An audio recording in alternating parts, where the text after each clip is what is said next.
Welcome back to our next adventure, the Dungeness Spit. Now, as we have told you before, we are enjoying the opportunity to explore the Pacific Northwest, and we are thoroughly enjoying our time.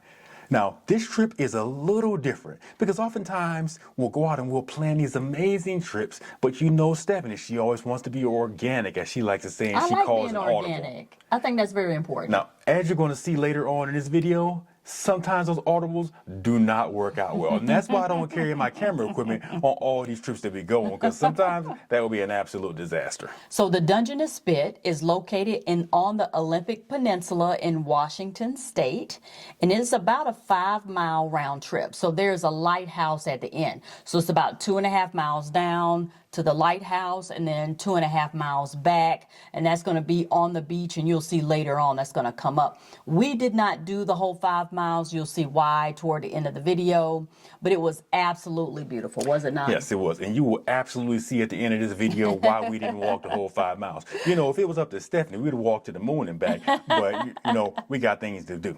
Okay, so Krishan's always joking around about me being organic and things of that nature, but it has paid off in the past, has it We've not? had some major experiences. Exactly. All right, we have a wildlife expert coming up, and she's going to give us some really detailed information about the Dungeness Spit and about the wildlife. Hey, I'm Ellie. I'm a national U.S. Fish and Wildlife volunteer at the Dungeness National Wildlife Refuge. Okay, so the woods that you're going to walk through for 15 minutes and this entire 5-mile long sand spit, which is the longest natural sand spit in the U.S., are the Dungeness National Wildlife Refuge. And it's a major stopover for migrating birds on the Pacific Flyway, both on their way to the Arctic and coming back to the southern U.S. or even South America. And they stop and eat eelgrass here and rest and nest. So very important for birds.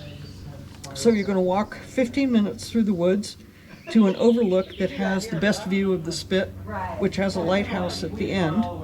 And there's a free telescope and information about how the spit forms and about the wildlife. Nice. Then you drop down onto the beach and you can go either direction. If you go to the left, you'll be under the sand bluffs that erode, and that's what forms the spit. It's really something. And then once you get to the pole at the half-mile mark, you need to stay on the outside. Okay. Because all the brown is restricted for birds. Gotcha. And we'll just open up this part after nesting season is over. Okay. So that people can see what that side looks like. Nice. Okay, well, thank you. Enjoy. All right. Okay. That was a lot of good information, was Yes, it not? it was. Oh, I learned so much while we were there. Yes, It's amazing. Did you know that the lighthouse that is located on the Dungeness Spit is run by volunteers? No, I didn't. So you can actually sign up, and I think you're out there for a whole week. Now, I don't know much about lighthouses, but I know when I need one, I want a trained professional up there. What are you saying? I'm You just can't say saying. you can't- I'm just saying. I think we could do a good job if we did this. So you need to be more explorative. I'm just saying, them brothers may be good at what they do up there, but in the pinch, I want a trained professional. Well, anyway, so right now we're actually walking, we called it like a wilderness walk, but this will actually lead to the beach area. No, so I to call speak. this is when disaster is almost about to strike. This is the build-up to the absolute disaster that is about to happen, that y'all about to see. I mean, But- we've had some interesting Oh, situations. yeah. Oh, yeah. Like, But- you remember San Francisco in the hills? Oh, no. Don't try to change the subject. Let's talk about this situation. Okay. So what you're not seeing is you see Stephanie talking to the volunteer there, and she's all bushy-tailed and bright-eyed, you know, just like she rolled out of the bed. But that's not what happened. What happened, Christian? Now our Airbnb was about an hour away from this location because the Olympic Peninsula is huge. And so we had to drive on this little narrow road, this two-way highway, all the way to the Dungeness Spit. Now, we thought we were going to just roll out of bed, like, oh, it's just a 15-minute drive. No, 2 hours later, we made it there because, like I say, this thing is huge. And then when we got there, It's like, oh yeah, it's another X amount of walk, 5 mile walk, uphill and through the sand. You need to get your exercise, Christian. Oh, I got my exercise in.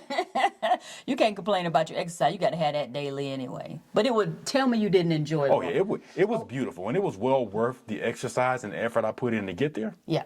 Did you remember where they had those different like they had a soda can, then they had like a paper bag, and then they had like a plastic bag, and they showed how long it took for those things to break down. That was scary. Yeah. And I think they had a picture of me of how long it was going to take for me to break down if we had to stay on this trail any longer.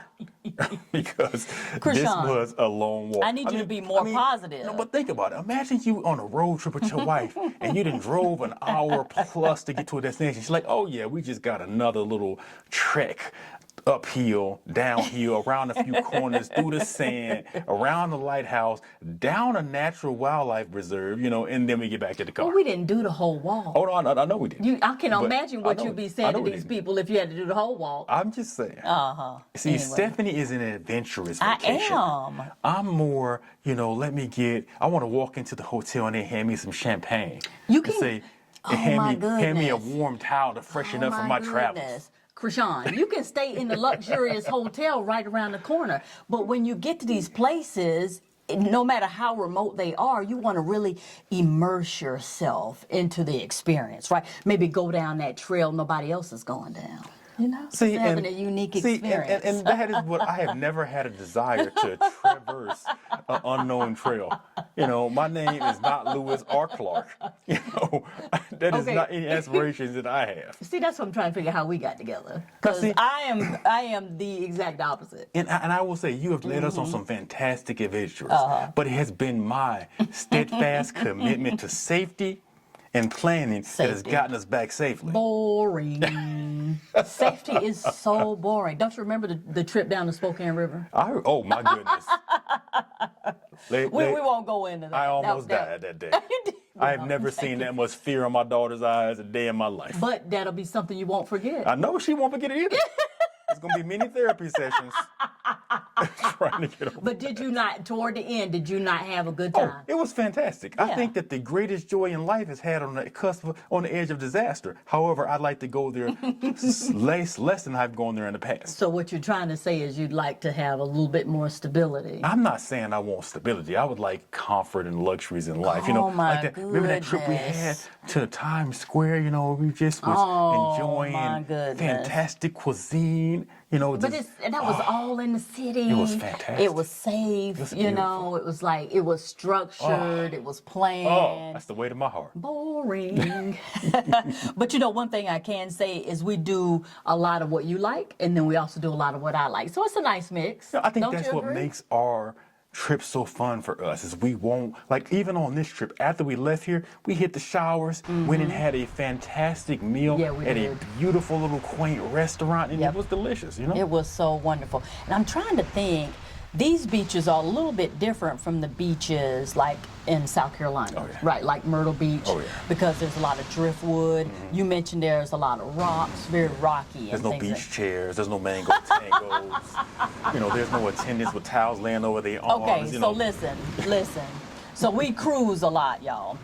And Krishan likes it because he doesn't have to drive. He doesn't be behind the wheel of a car. He can go to the buffet whenever he wants to. He can order room service. And then his favorite thing is to go out on the balcony and just watch everything go by. Watch the water go by, watch the boats go by, and that's his thing. The last Alaska cruise we went on, he got to see the seaplanes lane, which I thought that was interesting. I did. Now, so that's his arena, okay? My arena is the excursions. And we've had some interesting, I'm thinking about particular day, he will definitely be so happy I brought up, is these underwater scooters. And I told him, I was like, we got to do the underwater scooters. I've never done an underwater scooter. I've never seen that before. And it's just like a moped, but under the ocean. When I saw this, I was like, this is the most hood, shimmy rig thing I have ever seen. Now, they were trained professionals. They knew what they were doing. Exactly. But I was like, how many beers did the person have to drink before they got to the idea? You know what would be a great adventure? Mopeds on the ocean floor. I'm just saying. Well, he had a choice, y'all. We could either done the mopeds or we could have walked at the bottom of the ocean and be strung to a rope. And he said absolutely not. He didn't want to walk. So I don't know if that was the laziness in you or what. You wanted to ride or whatever. I needed an escape plan. I needed to glove on the excursion. Well, anyway, so it's just like everybody, I think it was like 12 people in our group. And what you had to do is you had to like hold your breath and blow bubbles. Anyway, so to get you down on the ocean floor, and Krishan, bless his heart, they couldn't get him regulated. He kept trying, and they had to bring him up, take him down, bring him up, take him down. And finally, when the excursion was halfway over, they finally got you down there, didn't they? No, I got down there pretty quick. I mean, it took about 4 or 5 tries. I had to tip the guy pretty good on the way back up, but you know, he did his thing. Well, anyway, so as you can understand, Krishan will never let me forget that one. But that's what I always say, you know, when I go on it, I mean, we had this one excursion in Haiti. It was nice little drinks, and we were in a what's those things, a hammock? Oh, say it to me slow. Lazy man vacation. Okay, guys, this is the part of the video where we are going to just let you enjoy the beach waves and just immerse yourself in the system.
Well, that was very relaxing, was it not? My kind of vacation. My mind slipped off to a beach house in Destin, Florida, overlooking the Atlantic coast. Oh my goodness. A cool drink in my hand. Oh.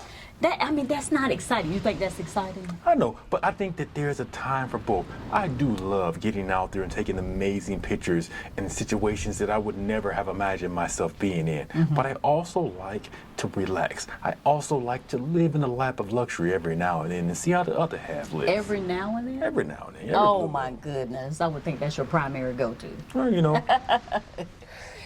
Well, I just want to say that I really enjoyed this particular vacation, and yes, we've had some mishaps in the past, but I think that's what makes vacation exciting and memorable, guys. Memorable. Remember, this is something you want to remember for years to come. Yeah. If it wasn't for things like this, the trip would be boring. Which is what you like. Yes. Okay, guys. Think about your last beach vacation. Drop it down in the comments below on what you find extremely exciting about it. And we want to thank you guys for tuning in. And don't forget, do something nice for someone today, and you can do it. And don't forget, we're just ordinary people trying to do extraordinary things. Are we ordinary people? We try to be.